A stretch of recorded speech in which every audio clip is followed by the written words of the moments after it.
السلام علیکم فرینڈز، آج کی تازہ خبر کے ساتھ ہی عرب انفو چینل میں آپ لوگوں کے لیے حاضر ہوں۔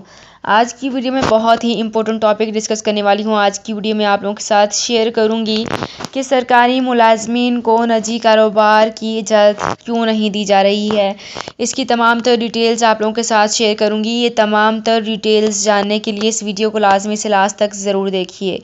تو فرینڈز، کرتے ہیں اپنی آج کی ویڈیو کو سٹارٹ۔ سب سے پہلے میں آپ کو بتاتی چلوں کہ سرکاری ملازمین کو نجی کاروبار کی اجازت نہیں دی جا رہی۔ جی ہاں، سرکاری ملازمین کو نجی کاروبار میں کام کرنے کی اجازت نہیں دی جا رہی ہے۔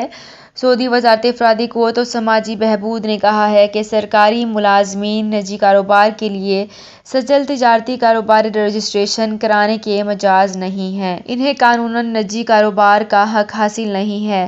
دی عرب نیوز کے مطابق وزارت افرادی قوت سے ٹوئٹر پر دریافت کیا گیا تھا کہ کیا اساتذہ تجارت کے لیے کاروباری رجسٹریشن حاصل کر سکتے ہیں، تو انہیں بتانا چاہوں گی کہ انہیں آن لائن کاروبار یا ٹریننگ کورس کرانے کی اجازت ہے۔ علاوہ ازیں وزارت تجارت کا کہنا ہے کہ کاروباری رجسٹریشن کے متعلق اور متعدد شرائط یہ ہیں کہ امیدوار کی عمر 18 برس سے کم نہیں ہونی چاہیے۔ دوسری شرط یہ ہے کہ امیدوار سرکاری ملازم نہ ہو اور کاروبار میں لگایا جانے والا سرمایہ 5000 ریال سے کم نہ ہو۔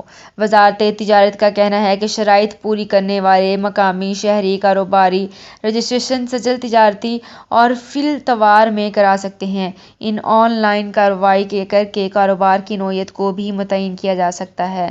تو فرینڈز، یہ تھی میری آج کی ویڈیو جس میں آپ لوگوں کو بتایا، جس میں آپ لوگوں کے ساتھ بہت ہی امپورٹنٹ ٹاپک پہ ڈسکس کیا کہ سرکاری ملازمین کو نجی کاروبار کی اجازت بالکل نہیں دی جا رہی۔ تو فرینڈز، ملتے ہیں ایک نئی ویڈیو میں ایک بالکل نئی اپڈیٹ کے ساتھ۔ اپنا بہت خیال رکھیے گا۔ اللہ حافظ۔